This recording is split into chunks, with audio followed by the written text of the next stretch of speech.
Hi, I have a story to share with you today. There was a Chinese boy named Chuan who was born in Laos, a third world country in Southeast Asia. His family was doing quite well until war broke out and the communist regime began to take over Laos. Chuan was about 5 years old when he and his older sister had to sneak into a boat at night and then into a pickup truck to escape the communists and find refuge in neighboring Thailand. Most of his family made it and they worked hard in order to survive. Life wasn't easy for Chuan. He had to learn a different language, culture, and set of beliefs there. He wanted to assimilate into the Thai culture, but the harsh reality of being a refugee set in. The Thai government would not grant residency to his family nor any refugees from war-torn countries. Chuan's family had to seek help from distant relatives in Thailand whose ancestors had migrated from China long ago. However, his family had to be separated in order to survive.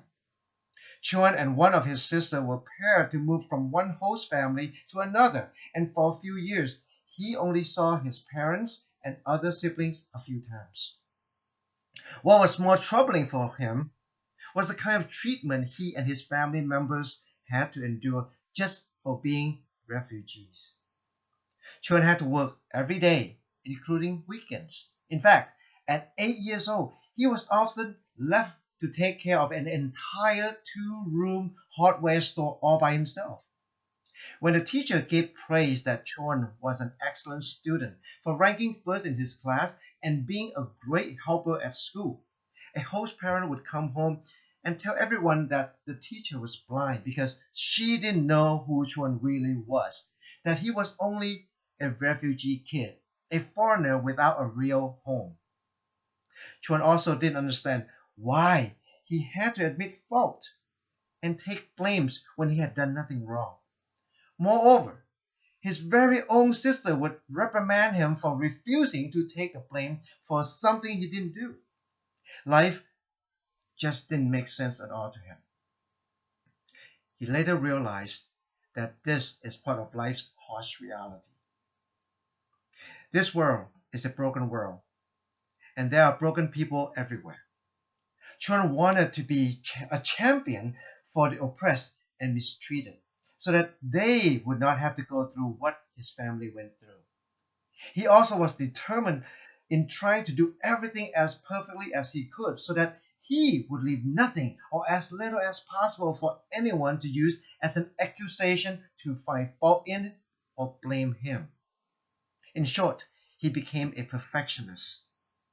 His life's journey was shaped by the philosophy that if he keeps on trying, he'll reach the star, and that a failure is only a part of the process of his future success. If he never gives up, he believed, he will be successful in everything he does.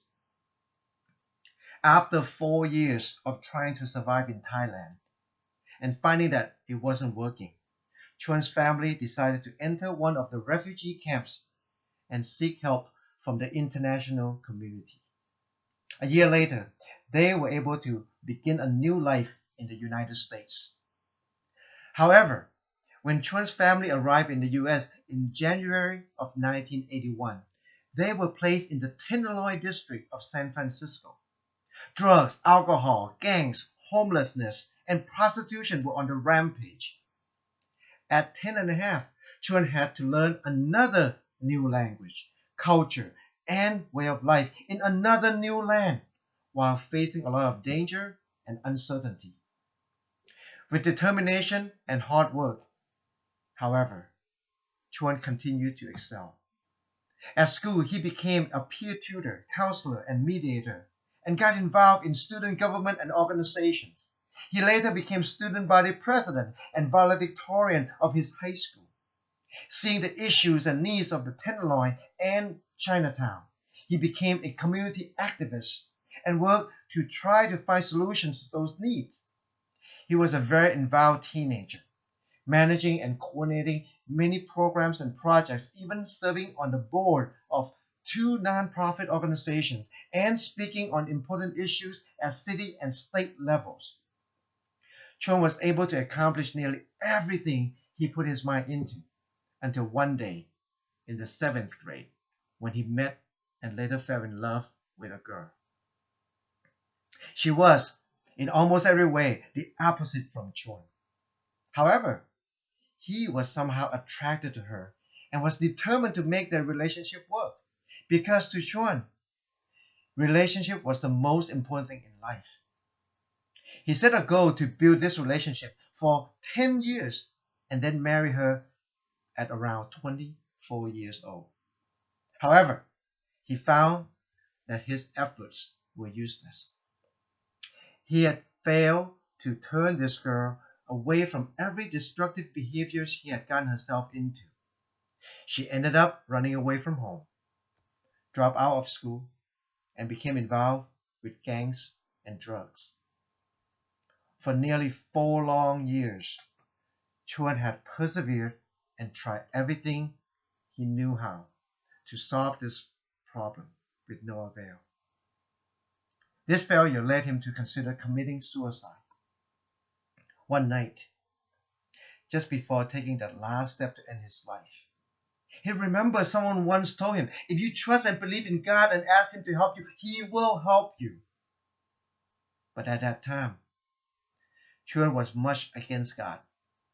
Even though for over 3 years he was involved with Young Life, a non-profit Christian organization that reaches out to youth. In fact, he had been trying to find ways to intimidate and shake the ground of those who came to proclaim the good news of Jesus to him. However, that night, he could find nowhere else to turn. He tried everything he knew, but nothing worked. With his wounded heart and a strong desire to believe that God is real, that God could help him, he earnestly cried out, God, if you exist, if you are real, please help me. This is the first time for me to give up on anything. God, if you are there, if you are real, please help me. And after that, he felt the greatest peace in his life.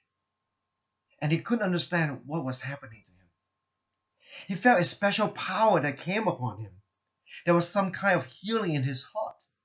Although he became more involved with academic achievements, student government, and community projects and organizations, he experienced a kind of peace, self-control, and confidence that he just could not explain. He didn't know where this power came from until a few months later, while he was on a ski trip at Lake Tahoe with Young Life. On the last night of the trip, one of the speakers shared that there are many things God will do for you if you trust and believe in His name.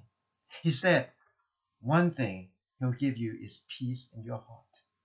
It's the kind of peace that surpasses all understanding, the kind of peace that does not come from this world, the kind of peace that only God can give.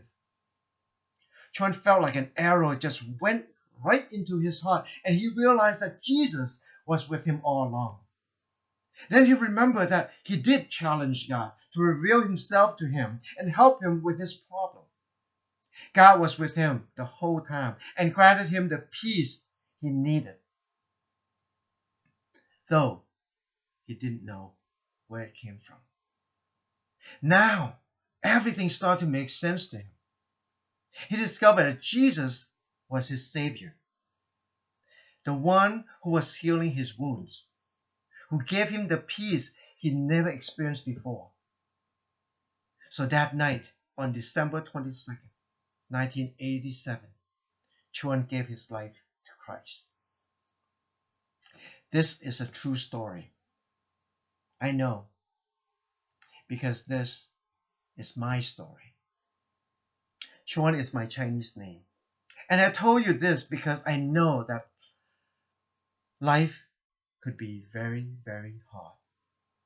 I know that no matter how successful or accomplished we are, there would be a day that we're going to be disappointed with life. There will be some struggles that would make us ask, why? Because none of us is perfect. We're all broken people who need healing in this broken world. On our own, none of us could find true peace, the kind of peace that surpasses all understanding, the kind of peace that this world could not give, the kind of peace that only God could give. And the only way that we could receive and experience this peace and true healing is if we were willing to submit our life to Jesus, the true Prince of Peace, the healer of our soul. Jesus said, "Peace I leave with you, my peace I give to you. I do not give to you as the world gives. Do not let your hearts be troubled, and do not be afraid." He also said, "I have told you these things so that in me you may have peace. In this world you will have trouble, but take heart, I have overcome the world." So, is your life broken? Are you looking for healing? Are you looking for true peace? If so, I urge you, submit your life to Jesus Christ and find what you really need in Jesus today. May God bless you.